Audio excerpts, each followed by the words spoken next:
After marathon hours in front of a parole board in California, Erik Menendez was denied parole, and Matt Gutman is joining us from San Diego. Matt, what's the latest? How did they come to this decision? They had to pour through a voluminous amount of case file, thousands of pages. Juju, that's even before today's marathon. 10-hour session lasted. It was just a short time ago that the parole board finished explaining why it came to this decision. So let me break that down very briefly. Basically, it was a 3-year denial, which means that Erik Menendez can appear before a parole board again within 3 years, but it'll probably be sooner than that, closer to 18 months. Here's why they came to this decision, despite the fact that Erik had an almost unblemished record in prison, exemplary conduct in prison, especially over the past 20 years. They talked about his pre-murder burglaries back in the late 80s, before the 1989 murders. He did it twice.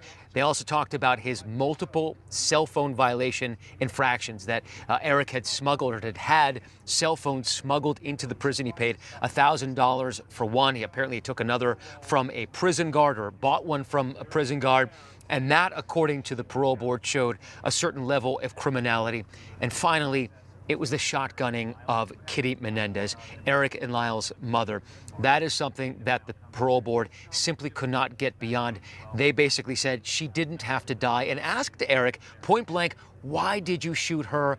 Erik said, "I thought that she was complicit. She had betrayed us, and I wish to this day that I hadn't done it." So a crushing defeat, really, for the Menendez brothers after they felt that they had come so close after being resentenced just a couple of months ago from life without the possibility of parole to 50 years to life, opening the possibility for parole, which, again, denied pretty vehemently from this parole board today, Juju. And yet, Matt, you've reported extensively on the different avenues of appeal that the Menendez brothers have taken to the legal system. There is the matter of the clemency appeal with the governor. What are the other options available to them at this point? This was the primary appeal, right? It was through resentencing. There is also clemency. The governor, Gavin Newsom, could decide at any point, it's at his discretion, that he believes that the Menendez brothers have served their time and should be released, recommending their parole. There's also a habeas petition, which is essentially saying that new information has come to light that the court needs to see. The new DA in Los Angeles, Nathan Hochman, has basically shut the habeas down. That is not a very likely path right now, and it's extremely unlikely that Governor Newsom is going to grant the brothers clemency after a parole board so roundly declined and denied their attempt at parole this time, pretty much excoriating the brother Erik Menendez's conduct in prison, and specifically his burglaries and the murder of his mother.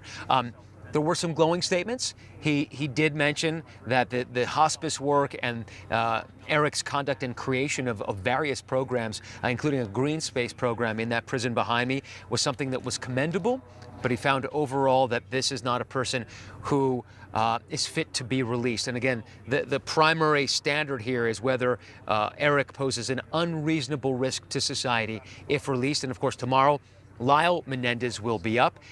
He doesn't have as many blemishes on his record, but he also doesn't have as an outstanding a record in prison as a model prisoner as Erik did. So that's up in the air as well. And again, Juju, we're more than 10 hours into this process today. Matt Gutman, thank you, as always, for your attention to detail and all this reporting. I should tell you now that we're getting statements from the family of Erik and Lyle Menendez. They're saying that while we respect the decision, today's outcome was, of course, disappointing and not what we hoped for. Our belief in Erik remains unwavering, and we know that he will take the board's recommendation in stride. His remorse, growth, and the positive impact he's had on others speak for themselves.